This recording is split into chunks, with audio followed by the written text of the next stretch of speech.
नमस्कार साथियों, स्वागत है आपका एक बार फिर से चैनल पे। हम लोग हिंदी का ये दूसरा टेस्ट देखने वाले हैं। पहला टेस्ट हो चुका है और जैसा मैंने कहा था कि 4 जीएस के टेस्ट होंगे, उसके बाद एक हिंदी का होगा, फिर 4 जीएस के टेस्ट होंगे, फिर हिंदी का टेस्ट होगा। ठीक है, तो 8 टेस्ट जीएस के हो गए हैं। ये हिंदी का दूसरा टेस्ट है। 4 जीएस के टेस्ट हो गए थे, फिर हिंदी का टेस्ट हुआ था, फिर आज 4 जीएस के टेस्ट हो गए, फिर हिंदी का टेस्ट हो रहा है। ठीक है, जो जीएस के टेस्ट हो रहे हैं उसमें पीसीएस प्लस आरओ प्री और मेंस दोनों शामिल है।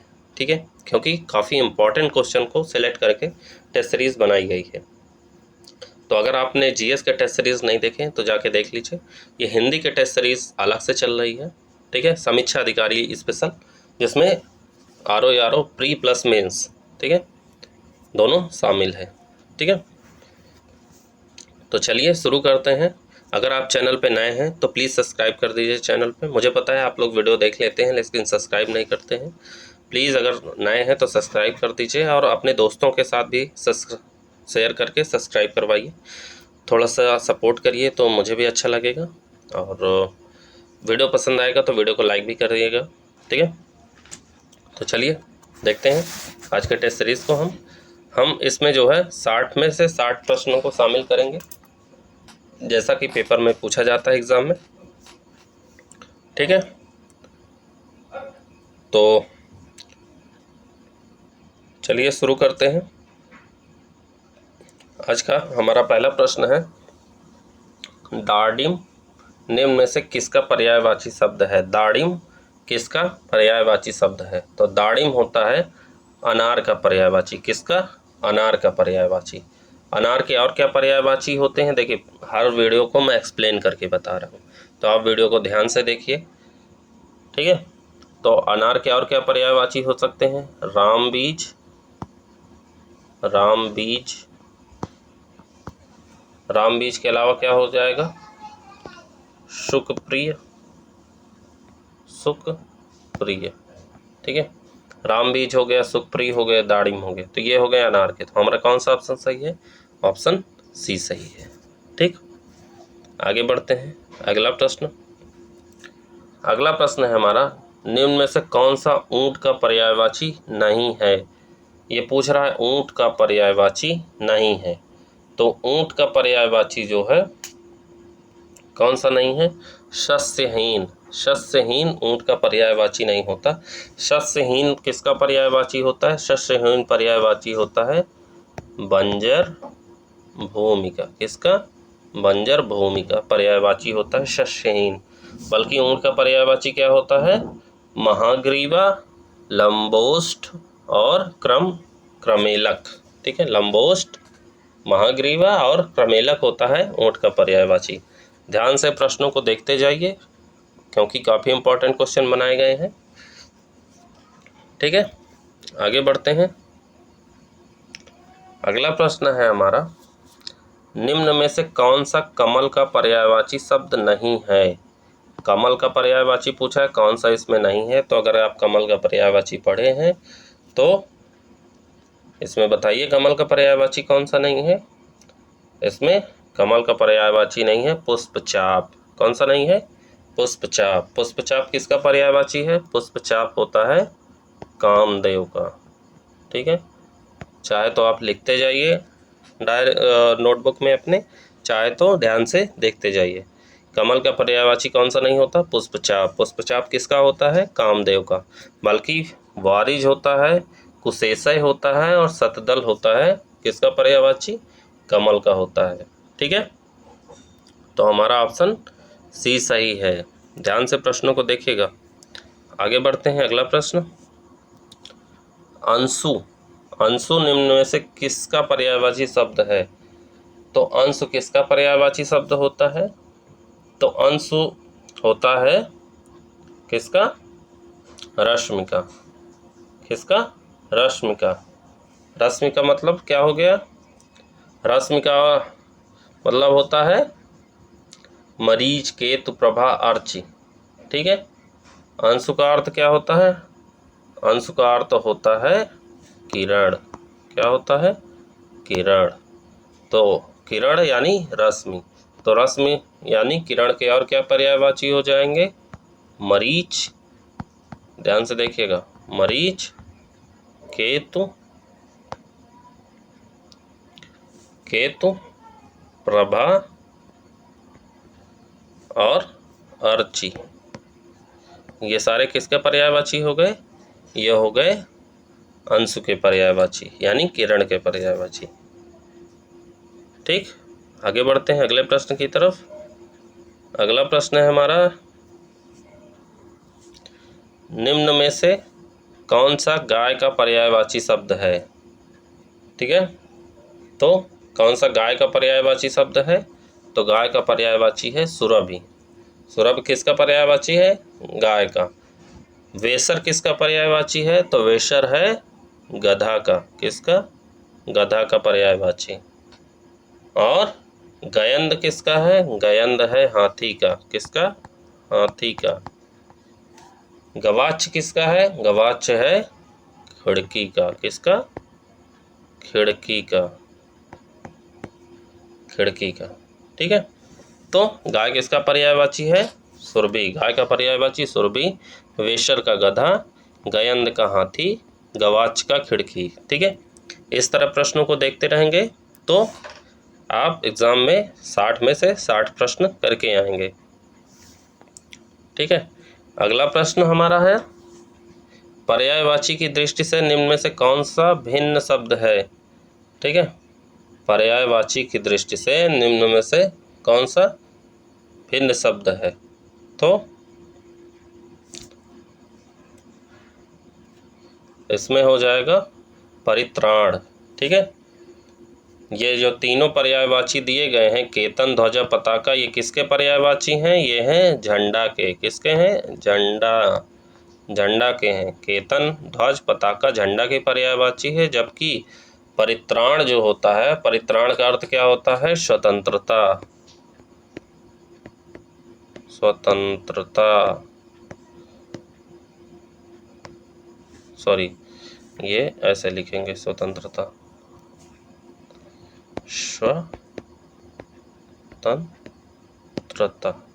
ठीक है, और ये तीनों किसके हैं? ये तीनों हैं हमारे झंडा के पर्यायवाची। ठीक है, झंडा, झंडा के पर्यायवाची। ठीक, इस तरह के भी प्रश्न पूछे जाते हैं। अगला है, निम्न में से कौन सा पर्यायवाची की दृष्टि से भिन्न शब्द है? तो पर्यायवाची की दृष्टि से कौन सा भिन्न शब्द हो सकता है? तो इसमें रंच मात्र जो है पर्यायवाची की दृष्टि से भिन्न है। रंच मात्र का अर्थ क्या होता है? रंच मात्र का अर्थ होता है थोड़ा। क्या होता है? थोड़ा, या थोड़ा होता है, या अल्प होता है। क्या होता है? अल्प हो जाएगा, या क्या हो जाएगा? न्यून। न्यून, ये जो है तीनों में से अलग है। ठीक है, और जो वेदना दिया हुआ है, कसक दिया हुआ है और टीस दिया हुआ है, ये तीनों जो है दुख के पर्यायवाची होते हैं। किसके? दुख के पर्यायवाची होते हैं। जैसे ऊपर वाले में बताया तीनों अलग हैं, एक अलग है। ठीक है, उसी तरह रंच मात्र का मतलब होता है थोड़ा, अल्प या न्यून, और वेदना, कसक और टीस का मतलब होता है दुख। ठीक है, ये दुख के पर्यायवाची हैं। अगले प्रश्न की तरफ बढ़ते हैं। हमारा अगला प्रश्न है, निम्न में से कौन सा नदी का पर्यायवाची शब्द नहीं है? नदी का पर्यायवाची कौन सा शब्द नहीं है? तो उडुप जो है नदी का पर्यायवाची नहीं है। उडुप नदी का पर्यायवाची नहीं। उडुप के अलावा क्या? बेड़ा, बेड़ा और डोंगी। क्या? डोंगी, बेड़ा, डोंगी, उडुप, ये किसके पर्यायवाची हैं? ये हैं नाव के पर्यायवाची। ठीक है, किसके हैं? नाव के। नाव के पर्यायवाची कौन कौन से? उडुप, बेड़ा और डोंगी नाव के पर्यायवाची। और नदी का पर्यायवाची पूछा है तो निम्नगा, पयस्विनी और कूलवती, ये तीनों किसके पर्यायवाची हो गए? ये तीनों हो गए नदी के पर्यायवाची। कौन कौन से? निम्नगा, पयस्विनी, कूलवती, ये नदी की पर्यायवाची है, याद रखिएगा। नदी के आसान आसान याद किए होंगे, लेकिन ये भी पर्यायवाची है। और नाव के कौन कौन सी है? उडुप, बेड़ा, डोंगी। ठीक है, हार्ड प्रश्न पढ़ेंगे क्योंकि ऐसे ही प्रश्न एग्जाम में आते हैं। आसान प्रश्न कभी नहीं पूछा जाएगा। पूछ लेगा कि राजा की पर्यायवाची क्या है, वो तो सबको आता है। आसान आसान कभी नहीं पूछेगा। निम्न में से कौन सा परछाई का पर्यायवाची शब्द है? परछाई का कौन सा पर्यायवाची है? तो अक्स जो होता है, आप पढ़े होंगे, किसी का अक्स दिखाई दिया तो इसका मतलब क्या हुआ? परछाई की उसकी पर्यायवाची हो गई। अक्स जो है परछाई की पर्यायवाची होती है। किसकी? परछाई की पर्यायवाची है। मनीषा किसकी पर्यायवाची है अगर पूछा जाए? तो मनीषा होती है बुद्धि की पर्यायवाची। किसकी? बुद्धि की। ठीक है, बुद्धि की पर्यायवाची मनीषा होती है। शलभ किसकी होती है? शलभ होती है पतंगा की। किसकी? पतंगा। जैसे कीट पतंगा हम पढ़ते हैं ना, तो पतंगा जो होता है उसकी पर्यायवाची शलभ होती है। और पौड़मी होती है पर्यायवाची पूर्णमासी की। किसकी? पूर्णमासी की। ठीक, याद रखिएगा, ये याद रखिएगा, इम्पोर्टेंट है। आगे बढ़ते हैं, अगला प्रश्न। अगला प्रश्न है, कर निम्न में से किसका पर्यायवाची नहीं है? कर जानते हैं ना? कर मतलब क्या होता है? हाथ होता है। तो कर किसका पर्यायवाची नहीं है? तो कर होता है कार्य का पर्यायवाची नहीं होता है।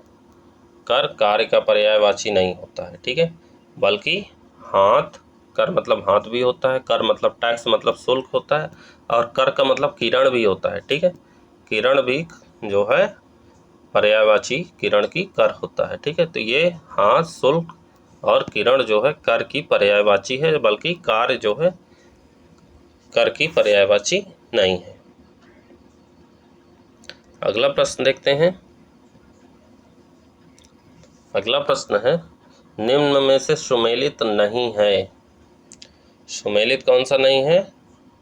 जो सब कुछ उदारता से देना चाहता हो उसे दान नहीं कहते हैं। जो सब कुछ उदारता से देना चाहता हो उसे कहते हैं, क्या कहते हैं? औदार्य दाता। क्या कहते हैं? औदार्य दाता। जो सब कुछ उदारता से देना चाहता है उसे औदार्य दाता कहते हैं।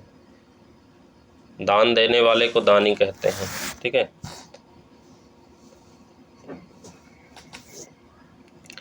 बिना पलक गिराए हुए को क्या कहते हैं? अनिमेष कहते हैं। याद रखिएगा, इंपॉर्टेंट है। भविष्य में होने वाला भावितव्य कहा जाता है। भावितव्य कहा जाता है। गुरु के समीप रहने वाला छात्र को अंतेवासी कहा जाता है। कई बार पूछा गया है। गुरु के समीप रहने वाला छात्र अंतेवासी, भविष्य में होने वाला भावितव्य, बिना पलक गिराए हुए को अनिमेष कहा जाता है। ठीक है, याद रखिएगा। अगला प्रश्न है हमारा, कौन सा युग्म बेमेल है?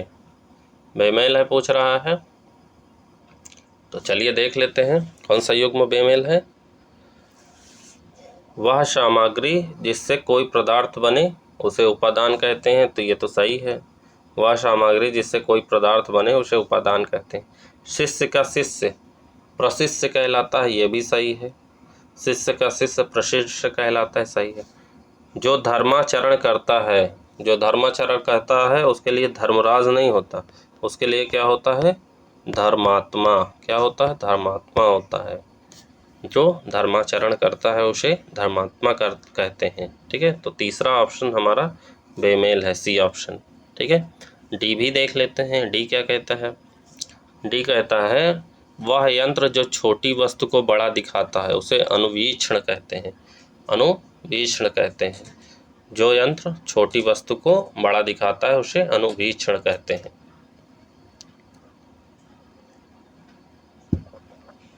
आगे बढ़ते हैं, अगला प्रश्न। जिसे देखकर रोंगटे खड़े हो जाएं, जिसे देखकर रोंगटे खड़े हो जाएं, इसको एक शब्द में क्या कहेंगे? इसको कहेंगे लोमहर्षक। क्या कहेंगे? लोमहर्षक या रोमांचक।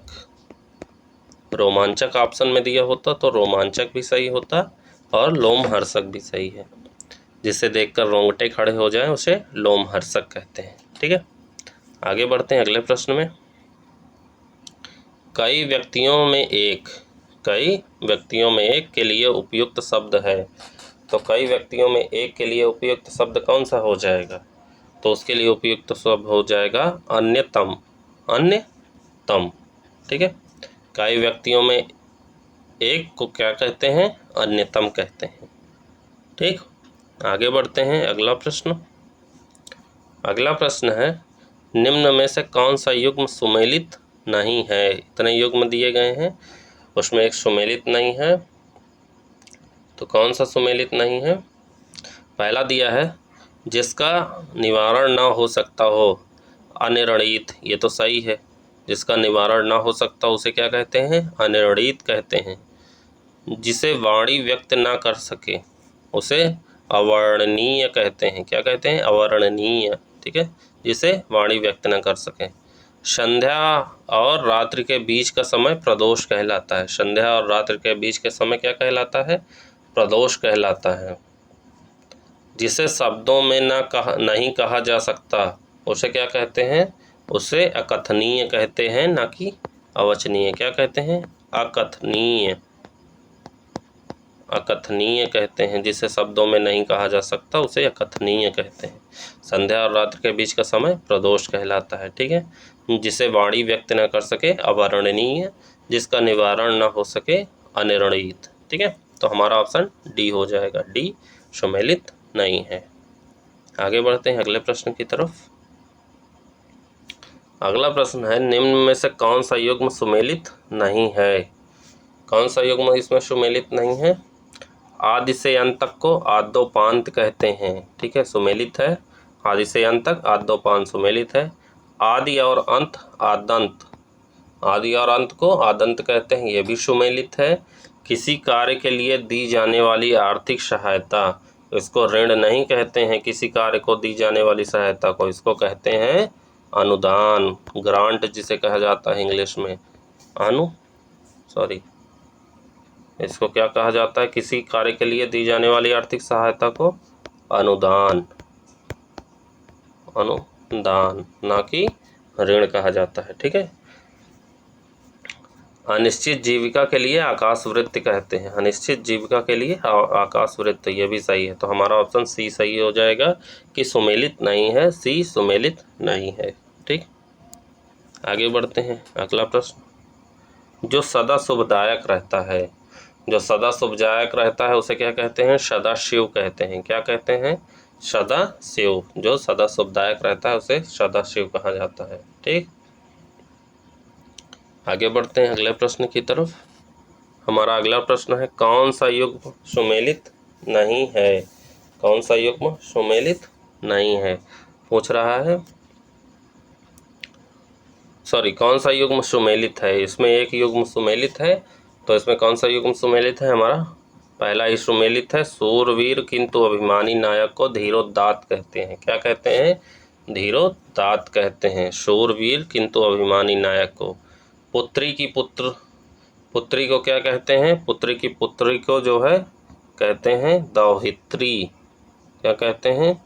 दौहित्री कहते हैं, ना कि दौहित्र। पुत्री के पुत्र को अगर यहाँ जो है पुत्र लिखा होता, क्या लिखा होता? पुत्र लिखा होता तो दौहित्र हो जाता, लेकिन पुत्री की पुत्री है तो उसको दौहित्री कहते हैं, और पुत्री का पुत्र है तो दौहित्र कहते हैं। ठीक है, और अगला है कष्ट सहकर होने वाला कार्य। कष्ट सहकर होने वाले कार्य को क्या कहते हैं? दुष्कर कहते हैं, ना कि दुर्दम। क्या कहते हैं? दुष्कर कहते हैं। कष्ट सहकर होने वाले कार्य को क्या कहा जाता है? दुष्कर कहा जाता है। ठीक है, और आजीवन ब्रह्मचर्य का व्रत लेने वाले को क्या कहा जाता है? उसे ब्रह्मचारी नहीं कहा जाता है, उसे कहा जाता है नैष्ठिक। क्या कहा जाता है? नैष्ठिक। याद रखिएगा, इंपॉर्टेंट क्वेश्चन है। ब्रह्मचारी आएगा तो ऑप्शन लगा के मत आइएगा, ब्रह्मचारी नहीं होता है। ठीक, नैष्ठिक उसको कहा जाता है, याद रखिएगा। आगे बढ़ते हैं।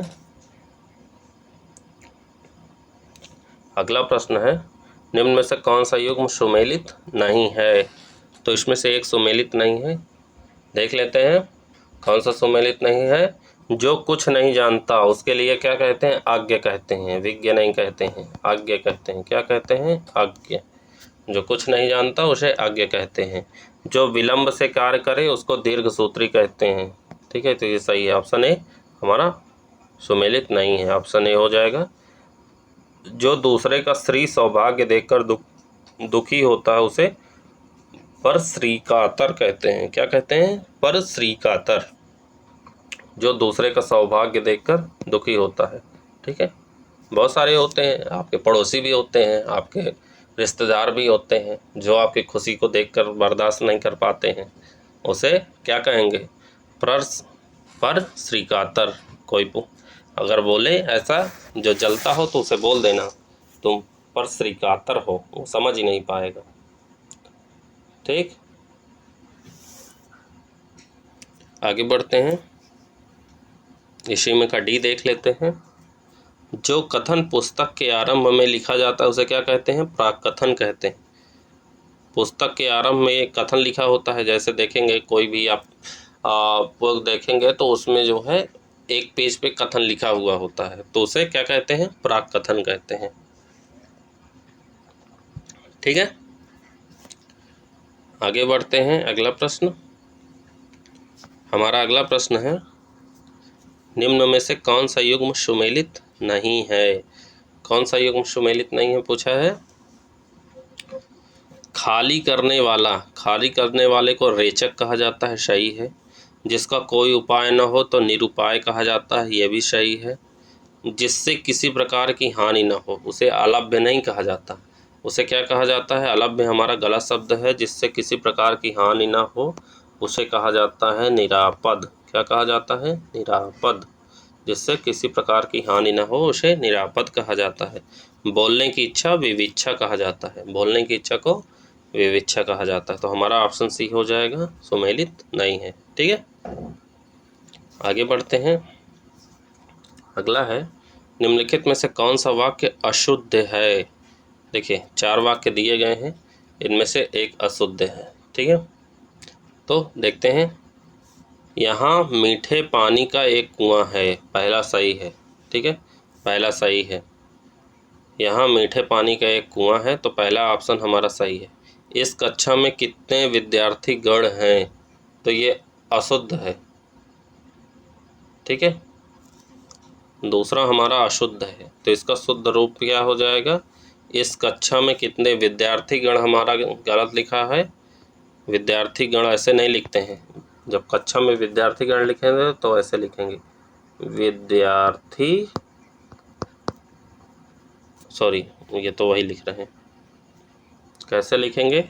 विद्यार्थी गण, तो ऐसे लिखेंगे विद्यार्थीगण। क्या लिखेंगे? विद्यार्थीगण लिखेंगे। ठीक है, कक्षा में कितने विद्यार्थीगण हैं? ठीक है, पहला हमारा सही है, दूसरा गलत है। इस पुस्तकालय में कोई साप्ताहिक पत्रिका नहीं आती है, तो तीसरा भी हमारा सही है।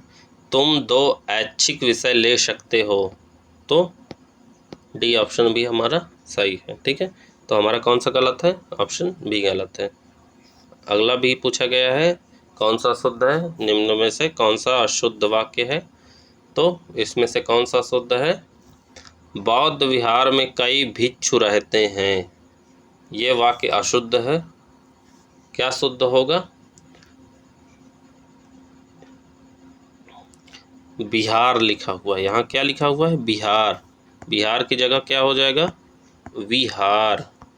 बिहार नहीं होता, विहार होता है। विहार का मतलब क्या होता है? जहाँ लोग रहते हैं। ठीक है, तो बौद्ध विहार में कई भिक्षु रहते हैं, बौद्ध विहार नहीं होगा। ठीक है, तो ऑप्शन ए हमारा गलत है, बाकी तीनों ऑप्शन सही हैं। वे रणभूमि से भाग गए, जीवन और मरण विधाता के हाथ में है, यहाँ निरामिष भोजन मिलता है। ठीक है, इस तरह जो है हम शुद्ध अशुद्ध में काफ़ी ध्यान से जो है पढ़ेंगे, क्योंकि कुछ भी गलत हो सकता है। ठीक है, प्रश्नों को ध्यान से पढ़ेंगे तो ज़्यादा बेहतर रहेगा। आगे बढ़ते हैं अगले प्रश्न की तरफ। हमारा अगला प्रश्न है, निम्न में से कौन सा वाक्य शुद्ध है? ठीक है, शुद्ध वाक्य पूछ रहा है। दोनों योद्धा आपस में गुत्थम गुत्था हो गए। ठीक है, सही है, एकदम सही है। दोनों योद्धा आपस में गुत्थम गुत्था हो गए। ठीक है, तो हमारा कौन सा वाक्य शुद्ध है? पहला ही शुद्ध है, बाकी तो तीनों गलत होंगे। तो देख लेते हैं तीनों में क्या गलती है। पानी में दो तत्व ऑक्सीजन और हाइड्रोजन होते हैं, तो इसमें क्या गलती है?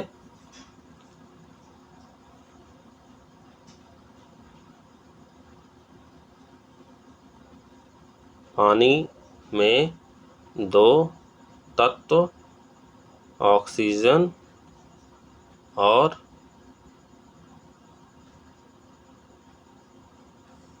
हाइड्रोजन होते हैं।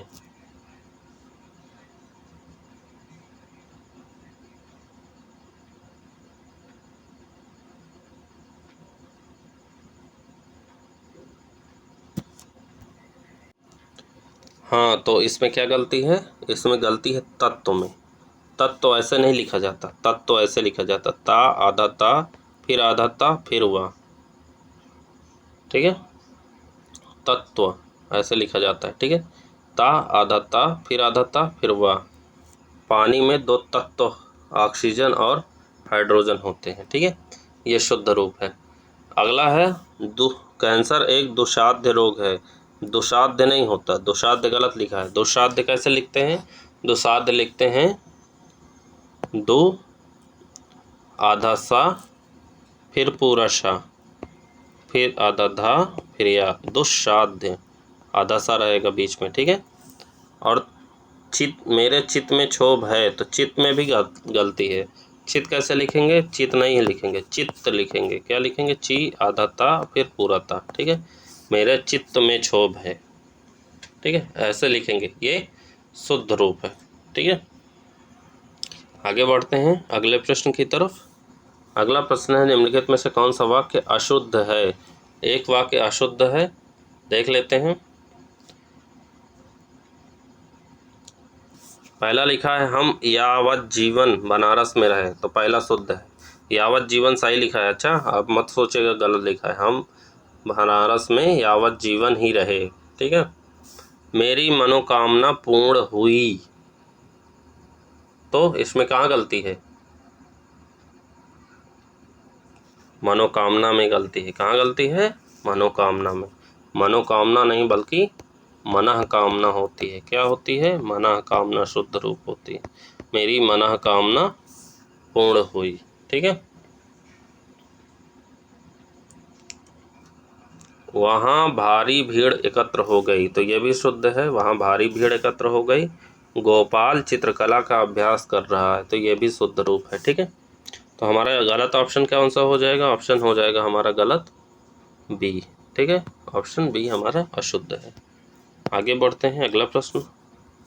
निम्नलिखित में से शुद्ध वाक्य की पहचान कीजिए। एक शुद्ध है, बाकी अशुद्ध है। ठीक है, तो देख लेते हैं शुद्ध कौन सा है। पहला है, यहाँ अपना हस्ताक्षर बना दीजिए, तो हस्ताक्षर बना देना नहीं होता, हस्ताक्षर होता है कर देना। यहाँ अपना हस्ताक्षर कर दीजिए। मैं और मेरे मित्रों को हॉकी खेलने का शौक है, तो मैं की जगह क्या हो जाएगा? मुझे। क्या हो जाएगा?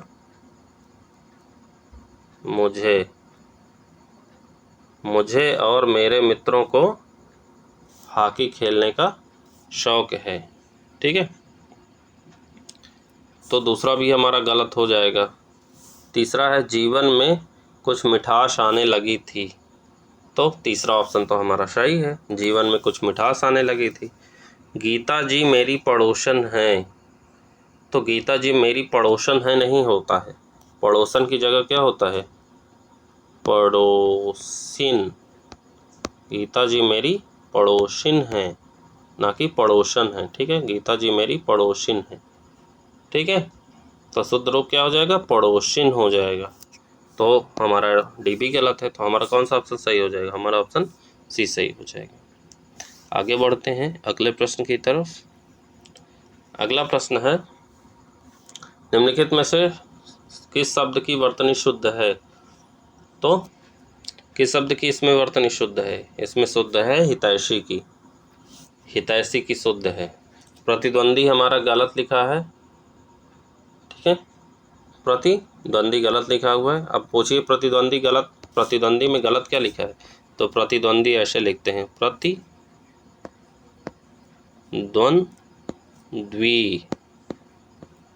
बड़ी दी में भी वाह रहेगा, आधा वाह रहेगा, ठीक है, प्रतिद्वंद्वी होता है। अब हमारा शय्या भी गलत लिखा है। बोलो शय्या कैसे लिखा रहेगा? तो शय्या ऐसे लिखा रहेगा, शय्या, ठीक है, शय्या भी गलत है। सर्वश्रेष्ठ, सर्वश्रेष्ठ लिखा है, ठा नहीं है। अच्छा, तो क्या हो जाएगा इसका सही रूप? सर्वश्रेष्ठ ठा, ठीक है, सर्वश्रेष्ठ, ये टा लिखा हुआ, सर्वश्रेष्ठ लिखा हुआ, सर्वश्रेष्ठ होगा। तो हमारा कौन सा ऑप्शन सही है? हमारा ऑप्शन डी सही है, ठीक है। आगे बढ़ते हैं अगले प्रश्न की तरफ। अगला प्रश्न है, निम्नलिखित में से अशुद्ध वर्तनी वाले शब्द की पहचान कीजिए। अशुद्ध वर्तनी वाला कौन सा शब्द है? तो अशुद्ध वर्तनी वाला शब्द है हमारा पश्चाताप लिखा हुआ है।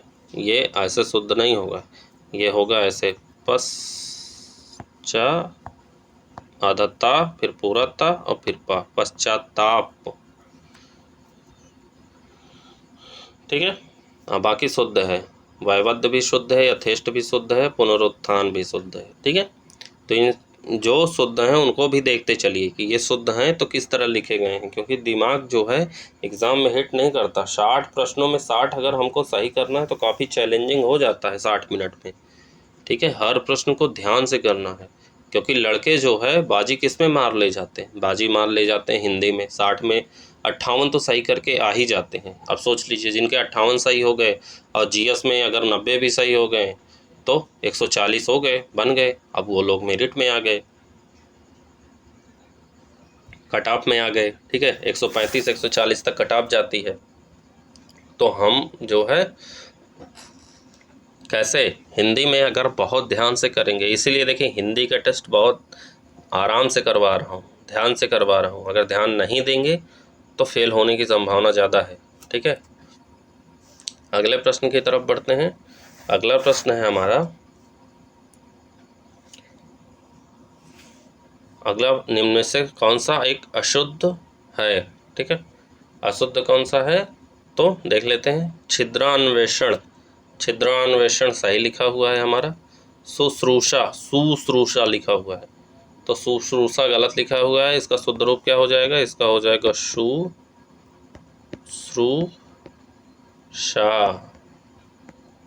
शुश्रूषा, बड़ा ऊ की मात्रा रहेगी, शुश्रूषा, ठीक है, ये शुद्ध रूप है, ठीक। बाकी छिद्रान्वेषण सही लिखा है, बहुब्रीहि भी सही लिखा हुआ है और प्रेमचंद भी सही लिखा हुआ है, ठीक है। आगे बढ़ते हैं अगले प्रश्न की तरफ। अगला प्रश्न है, निम्नलिखित में से किस शब्द की वर्तनी शुद्ध है? तो एक की वर्तनी शुद्ध है, तो किसकी शुद्ध है? तो देख लेते हैं। उन्मीलित, उन्मीलित हमारा गलत लिखा हुआ है, इसका सही होगा उन्मीलित, बड़ी मी रहेगी, ठीक है, उन्मीलित, उन्मीलित नहीं होगा। अनुग्रह लिखा है तो ये भी गलत है, ये होता है अनुग्रह। क्या होता है? अनुग्रह। युधिष्ठिर लिखा हुआ है तो ये भी गलत लिखा हुआ है। अब पूछे युधिष्ठिर क्यों गलत लिखा हुआ है? तो ऐसे लिखते हैं युधि और ये वाला सा रहेगा, ठीक है, युधिष्ठिर, ठीक है, ये वाला सा रहेगा, ठीक है।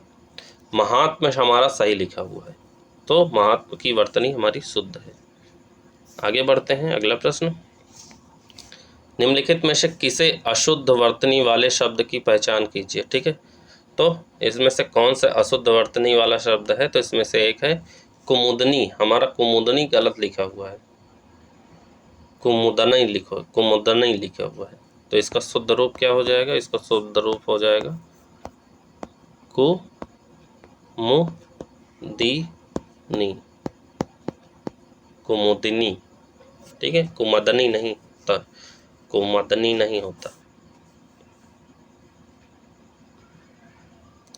बाकी सहस्त्र सही लिखा हुआ है, केंद्रीकरण भी सही है और निरोग भी सही है। हमारा ऑप्शन जो है हो जाएगा ए हो जाएगा, ये शुद्ध नहीं लिखा हुआ है। आगे बढ़ते हैं। अगला प्रश्न है, निम्नलिखित शब्द विलोम में सही सुमेलित नहीं है। ठीक है, तो एक सही सुमेलित नहीं है विलोम में। कौन सा सुमेलित नहीं है? असीम का ससीम होता है, बिल्कुल सही है। अजल का सजल होता है, ये भी सही है। अतल का भूतल नहीं होता, अतल का क्या होता है? अतल का होता है वितल। क्या होता है? वितल, ना कि भूतल। तो अतल का विलोम क्या हो जाएगा? वितल। अभिमुख का प्रतिमुख। ठीक है, तो हमारा ऑप्शन सी सही हो जाएगा, सुमेलित नहीं है, अतल का वितल। आगे, निम्नलिखित में से कौन सा शब्द अर्थवान शब्द है? शब्द अर्थवान शब्द का विलोम है। ठीक है, तो अर्थवान शब्द का विलोम कौन हो जाएगा? अर्थहीन। ठीक है, निरर्थक किसका विलोम होता है? सार्थक का। किसका होता है? सार्थक का। ठीक, आगे बढ़ते हैं अगले प्रश्न की तरफ। अगला प्रश्न है, निम्नलिखित शब्द विलोम में कौन सा जोड़ा सही सुमेलित नहीं है? ठीक है, निम्नलिखित शब्द विलोम में कौन सा जोड़ा सही सुमेलित नहीं है? तो कौन सा जोड़ा सही सुमेलित नहीं है? पहले नहीं है, उपयोग का दुरुपयोग नहीं होता। उपयोग का विलोम होता है क्या? अनुपयोग। क्या होता है? अनुपयोग। ठीक है, अनुपयोग होता है। बल्कि अल्प का बाहुग्य होता है विलोम, ताप का शीत होता है, जूस का ताक होता है। ठीक है, जूस का ताक अगर कभी नहीं पढ़े हैं तो पढ़ लीजिए, जूस का विलोम ताक होता है। ठीक है, आगे बढ़ते हैं अगले प्रश्न की तरफ।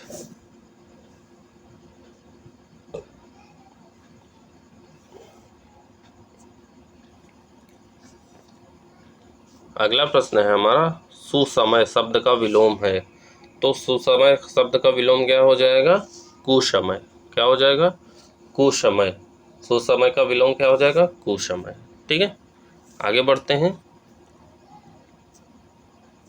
अगला क्या है, निम्नलिखित शब्द में विलोम में जोड़े में सही सुमेलित है। तो एक सही सुमेलित है, कौन सा है? शेष का अशेष होता है, शेष का विलोम अशेष होता है। सृजन का विलोम क्या होता है? श्रेष्ठ नहीं होता है, क्या होता है? नाश होता है। क्या होता है? नाश। सृजन का नाश।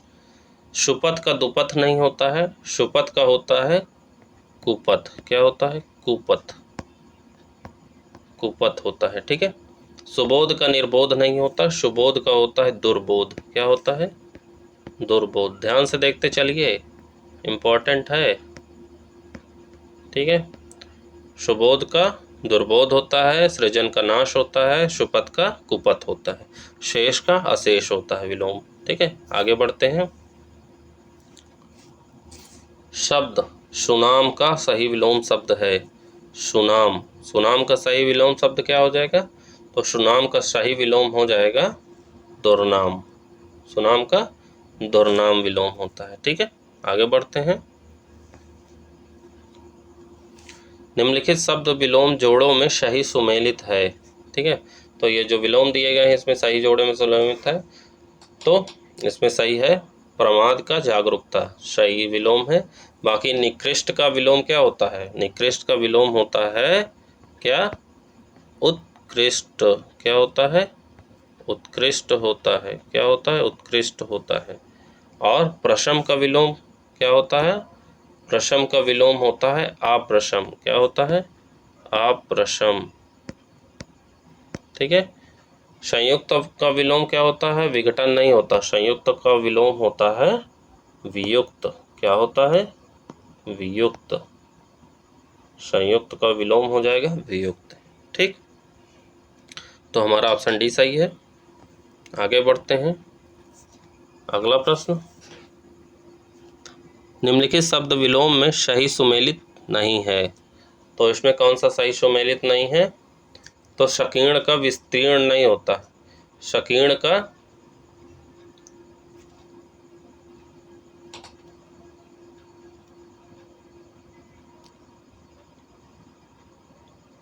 नहीं नहीं, सकीर्ण का विकीर्ण होता है, सही है सही है सही है।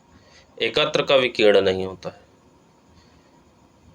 एकत्र का क्या होता है? एकत्र का होता है प्रकीर्ण, प्रकीर्ण। एकत्र मतलब इकट्ठा होना और प्रकीर्ण मतलब बिखरा हुआ होना। हमारा ऑप्शन सी सही हो जाएगा कि सुमेलित नहीं है। प्रचुर का अल्प होता है, सही है। विशेष का सामान्य होता है, सकीर्ण का विस्तीर्ण होता है, ये सही है। एकत्र का हमारा प्रकीर्ण होता है। एकत्र मतलब इकट्ठा करना, प्रकीर्ण मतलब बिखरा हुआ। ठीक है, आगे बढ़ते हैं। अगला प्रश्न है, निम्नलिखित में से कौन सा शब्द भाव का विलोम शब्द नहीं है? तो भाव का विलोम जो है निर्भाव नहीं है। ठीक है, निर्भाव नहीं है, विलोम बाकी सारे हैं। अभाव, कुभाव, दुर्भाव, ये तीनों किसके विलोम हैं? ये तीनों हैं भाव के विलोम। अभाव, कुभाव, दुर्भाव विलोम भाव के हैं, लेकिन निर्भाव नहीं है। ठीक, आगे बढ़ते हैं अगले प्रश्न की तरफ। हमारा अगला प्रश्न है, निम्न शब्द विलोम जोड़े में सही सुमेलित है। निम्न शब्द विलोम में जोड़े जो दिए गए हैं, इसमें सही सुमेलित कौन सा है? तो इसमें सही सुमेलित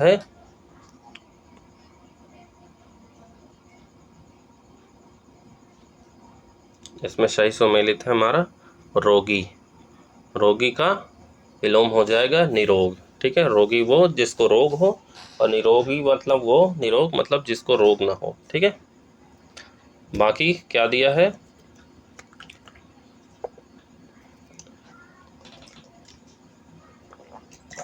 बाकी दिया है यादृश। यादृश का विलोम सादृश नहीं होता है। यादृश का विलोम होता है तादृश। क्या होता है? तादृश। यादृश का विलोम तादृश। रागी का विलोम अनुरागी नहीं होता है, बल्कि क्या होता है? विरागी। क्या होता है? विरागी। और रिपु का विलोम जो है शत्रु नहीं होता, रिपु का विलोम मित्र होता है। क्या होता है? मित्र। रिपु मतलब शत्रु तो होता है, तो शत्रु का विलोम क्या हो जाएगा? मित्र हो जाएगा। रिपु शत्रु दोनों एक ही है, ये पर्यायवाची है रिपु की, शत्रु। ठीक है, तो यादृश का विलोम तादृश, रागी का विलोम विरागी, रोगी का विलोम निरोग, और रिपु का विलोम मित्र। ठीक है, आगे बढ़ते हैं। निम्न में से कौन सा एक विशेषण शब्द है? तो इसमें से कौन सा एक विशेषण शब्द है हमें देखना है। तो इसमें अक्लमंद जो है विशेषण शब्द है। बाकी ये तीनों अंश, अतिरंजन और अर्थ ये क्या है? विशेष हैं। क्या है? विशेष। ठीक है, विशेष। पिछली कक्षा में हमने विशेषण और विशेष का जो है डिफिनीशन बताया था। अगर आप वो कक्षा नहीं देखे हैं तो जाके देख लीजिए। ठीक है, अक्लमंद जो है विशेषण है, बाकी अंश, अतिरंजन और अर्थ विशेषण है। ठीक है, आगे बढ़ते हैं अगले प्रश्न की तरफ। अगला प्रश्न है, निम्न में से कौन सा एक विशेषण शब्द नहीं है? ठीक है, कौन सा एक विशेषण शब्द नहीं है देखना है। ठीक, तो इसमें से कौन सा विशेषण शब्द नहीं है? इसमें अवतार जो है विशेषण शब्द नहीं है, ये क्या है? विशेष है। अवतार हमारा विशेष हो जाएगा। ठीक है, अवतार का विशेषण क्या हो जाएगा? अगर हम पूछे तो इसका विशेषण हो जाएगा अवतीर्ण। अवतीर्ण अगर लिखा होता तो वो विशेषण होता। ठीक है, तो अवतार हमारा विशेष शब्द है, बाकी अवतीर्ण जो है हमारा विशेषण है। तो हमारा अजीत, ओजस्वी और अज्ञानी तीनों क्या हैं? हमारे विशेषण शब्द हैं। अब अगर अजीत का जो है पूछे, अजित का जो है पूछे विशेषण क्या होगा, तो अजित का विशेषण, अजित का विशेष क्या हो जाएगा? तो अजित का विशेष हो जाएगा अजय।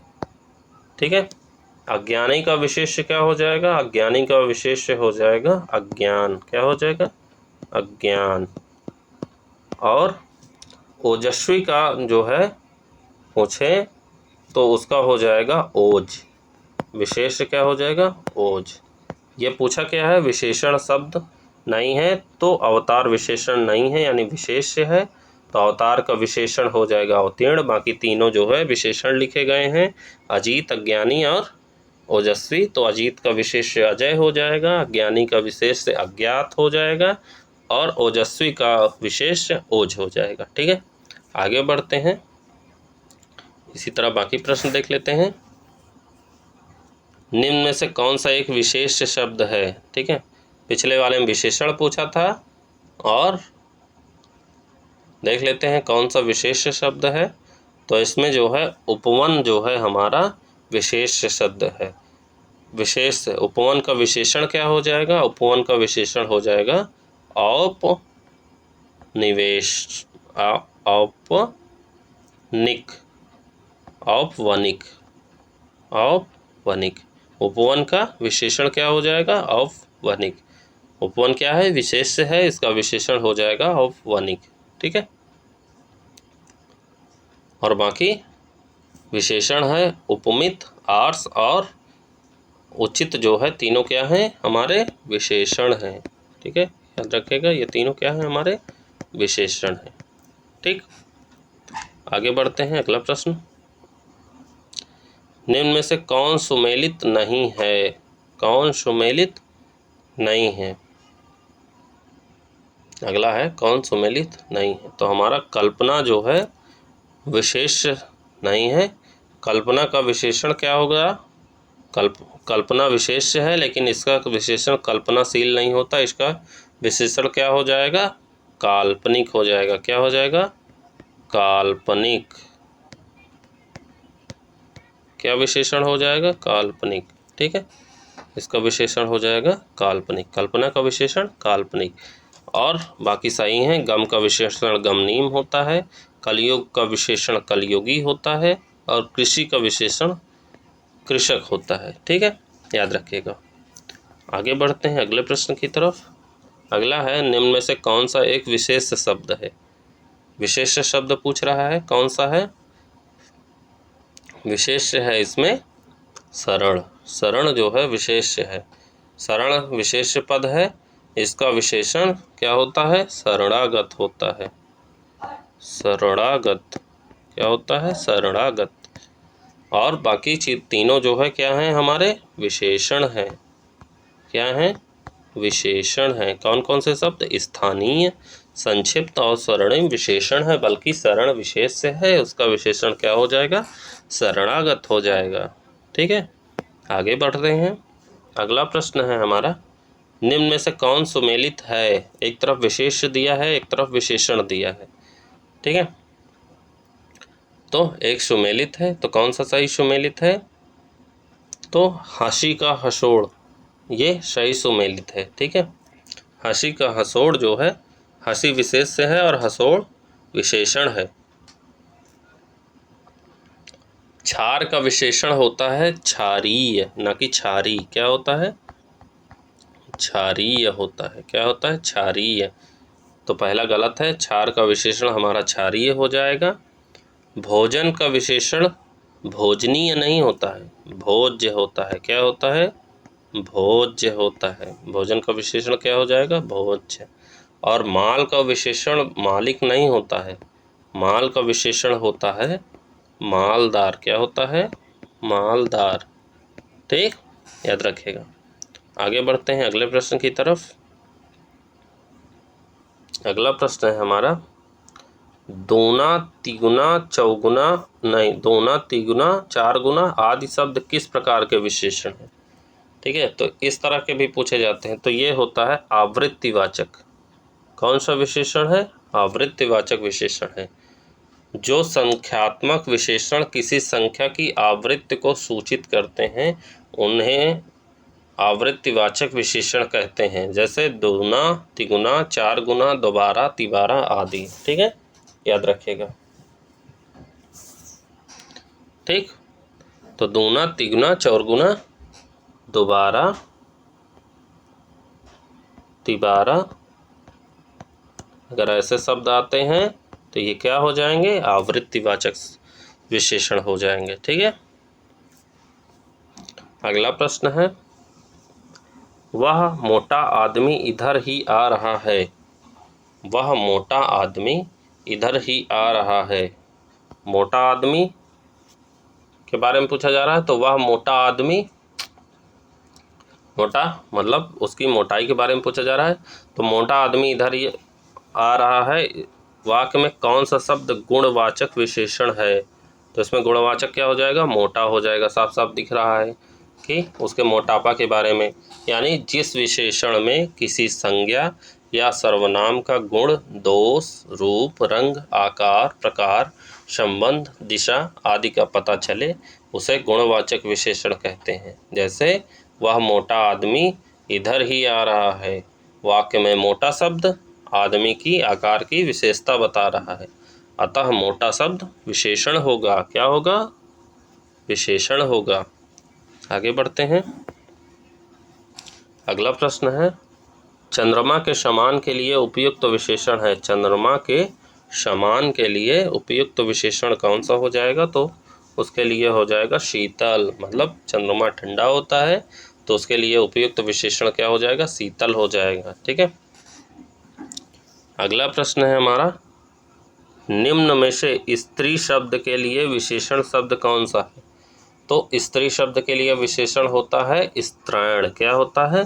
स्त्रैण। स्त्री जो है क्या है? विशेष्य है। क्या है? विशेष्य है। तो उसका विशेषण क्या हो जाएगा? स्त्रैण। ठीक है। अगला प्रश्न देखते हैं।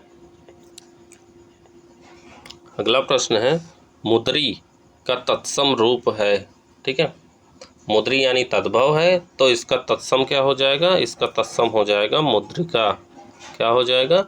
मुद्रिका। मुद्रिका क्या है?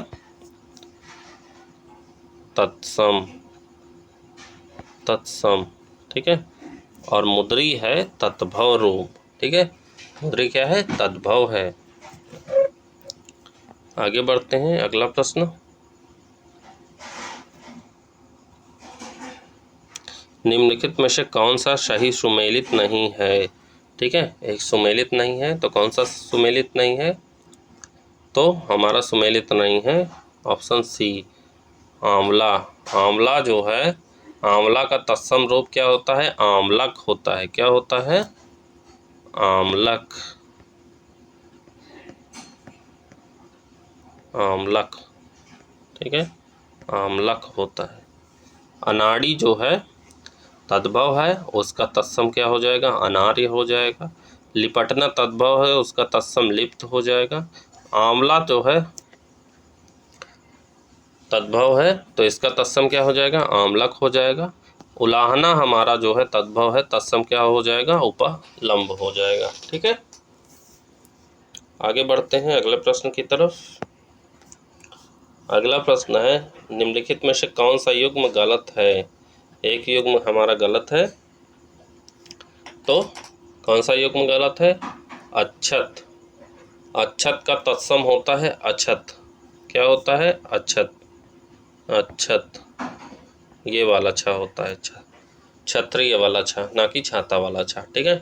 अच्छत का तत्सम रूप अच्छत होता है। ठीक है। तो अच्छत हमारा तद्भव है, तत्सम अच्छत हो जाएगा। भादव हमारा तद्भव है, तत्सम भाद्रपद हो जाएगा। उपटन तद्भव है, तो दर्तन जो है तत्सम हो जाएगा। क्वाथ का तत्सम काढ़ा हो जाएगा। ठीक है।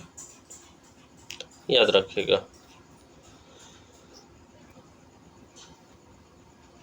अगला प्रश्न है हमारा, निम्नलिखित में से कौन सा शब्द तत्सम रूप है? ठीक है। कौन सा शब्द तत्सम रूप है? तो गणेश जो है तत्सम है। क्या है? तत्सम है।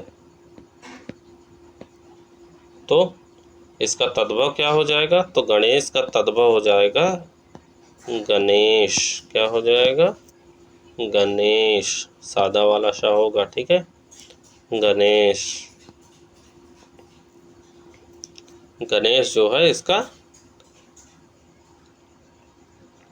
तद्भव हो जाएगा।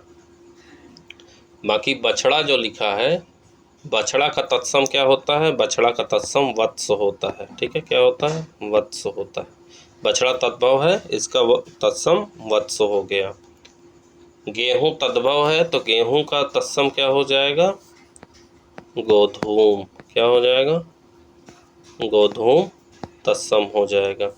मोती जो है तद्भव है, इसका जो है तत्सम क्या हो जाएगा? इसका तत्सम हो जाएगा मौक्तिक। मौक्तिक हो जाएगा। क्या हो जाएगा? मौक्तिक हो जाएगा। ठीक है, आगे बढ़ते हैं।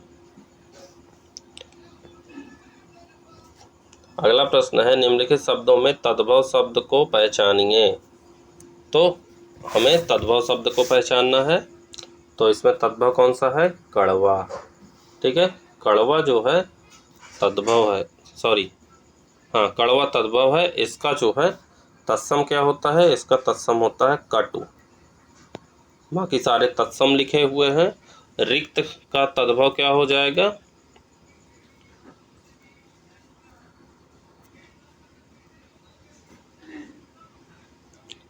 रिक्त का तद्भव हो जाएगा रीता। क्या हो जाएगा? रीता। और गुंठन का तद्भव हो जाएगा, तत्सम हो जाएगा, सॉरी हाँ, तद्भव हो जाएगा। गुंठन का तद्भव हो जाएगा घूंघट। घूंघट। और कटाह का जो है तद्भव हो जाएगा, क्या हो जाएगा? कड़ाह। क्या हो जाएगा? कड़ाह। देखिए, कड़वा जो लिखा है ये हमारा तद्भव है, बाकी तीनों ये तत्सम है। रिक्त, गुंठन और कटाह जो है क्या है? तत्सम है। तो रिक्त का तद्भव क्या हो जाएगा? रीता। गुंठन का तद्भव क्या हो जाएगा? घूंघट। और कटाह का जो है क्या हो जाएगा तद्भव? कड़ा। ठीक है, आगे बढ़ते हैं। निम्नलिखित में से कंगन का तत्सम रूप क्या है? कंगन का पूछा है तत्सम रूप, तो कंगन का तत्सम रूप होता है हमारा कंकड़। क्या होता है? कंकड़। कंगन जो है तद्भव है, इसका तत्सम क्या हो जाएगा? कंकड़ हो जाएगा। ठीक है, और कंठफिकल। कंठफिकल का जो है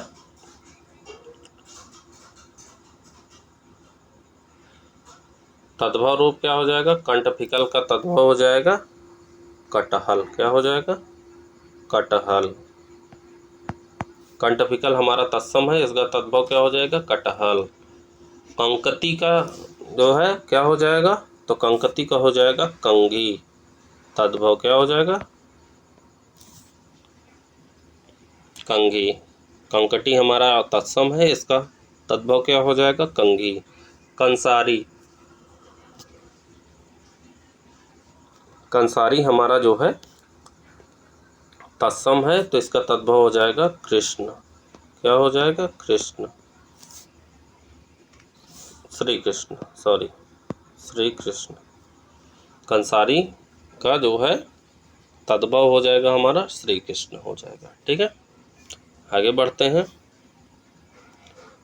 अगला है एवं। एवं शब्द का तत्सम रूप क्या होगा? तो एवं शब्द का तत्सम रूप होगा क्या? इमी। क्या होगा? इमी होगा। एवं का तत्सम रूप क्या होगा? इमी होगा। एवं क्या है? तद्भव है। क्या है? तद्भव है। और तत्सम क्या हो गया? इमी हो गया। ठीक है, अब अगर पूछा जाए कि ऐक का तत्सम क्या होगा, तो ऐक का तत्सम ऐक्य होता है। एका। एका का तत्सम ऐक्य होगा। ठीक है, और ऐसा का तत्सम ईदृश होगा। ऐसा।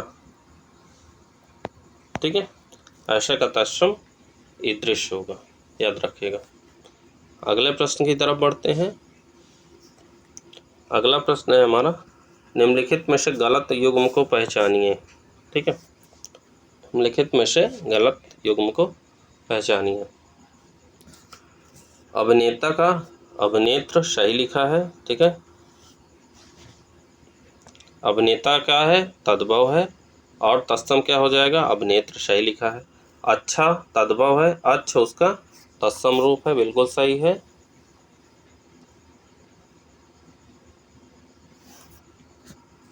बढ़ई, बढ़ई क्या है, तद्भव है। वार्धकी क्या हो जाएगा उसका, तत्सम, ये भी सही है।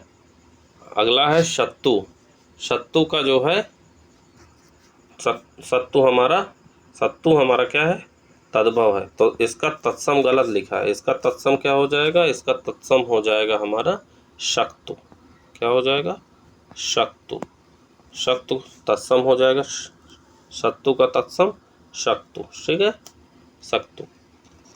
तो हमारा ऑप्शन डी हो जाएगा गलत युग्म, ठीक है। आगे बढ़ते हैं अगले प्रश्न की तरफ। अगला प्रश्न है, कारुवेल निम्न में से किसका तत्सम रूप है। तो कारुवेल जो है किसका तत्सम रूप है, करेला का। किसका है, करेला का तत्सम रूप है। कारुवेल जो है क्या है, तत्सम है, क्या है, तत्सम है करेले का, ठीक है। करेला क्या है, तद्भव है। उसी प्रकार जो है करौंदा का तत्सम क्या हो जाएगा, करौंदा का अगर तत्सम जानना हो तो करौंदा का तत्सम हो जाएगा करमर्द। क्या हो जाएगा, करमर्द, करेला का। कलाई का तत्सम क्या हो जाएगा, कलाई का हो जाएगा कलाची। क्या हो जाएगा, कलाची। कलेवा का तत्सम क्या हो जाएगा, तो कलेवा का तत्सम हो जाएगा कल्य। क्या हो जाएगा, कल्य, ठीक। अब अगला है, निम्नलिखित में से तद्भव शब्द पहचानिए। अब इसमें से हमको तद्भव शब्द जानना है, अगला प्रश्न, ठीक है। तद्भव शब्द पहचानिए, ठीक है। तो तद्भव शब्द हमको जानना है, तो इसमें हमारा तद्भव का शब्द कौन सा है, तो इसमें तद्भव है केश। केश शब्द तद्भव है, इसका तत्सम क्या होता है, केश, ये वाला श हो जाएगा, ठीक है, केश। आशीष कार्य तथा ताप का तत्सम, आशीष कार्य और ताप जो है ये तीनों तत्सम है। इसके तद्भव क्या हो जाएंगे, तो आशीष का जो है हो जाएगा तद्भव आशीष, ये वाला सा हो जाएगा, ठीक है, सादा सा आशीष, ठीक है। और कार्य का क्या हो जाएगा, कार्य का तद्भव हो जाएगा काज। क्या हो जाएगा, काज। और ताप का तद्भव क्या हो जाएगा, ताव, ताव हो जाएगा। क्या हो जाएगा, ताव हो जाएगा, ठीक। तो ये हमारा हिंदी का फुल टेस्ट रहा, ठीक है। हिंदी का हमारा फुल टेस्ट दूसरा टेस्ट है। उम्मीद है आपको ये वीडियो पसंद आया होगा। पसंद आया है वीडियो तो लाइक कर दीजिए। चैनल पे नए हैं तो प्लीज़ सब्सक्राइब कर दीजिए और अपने दोस्तों से भी सब्सक्राइब करवाइए, ठीक है, जिससे मुझे आगे मोटिवेशन मिलता रहे। ये दूसरा वीडियो था, मिलते हैं अगले वीडियो में, तब तक के लिए जय हिंद, जय Bharat, thank you so much.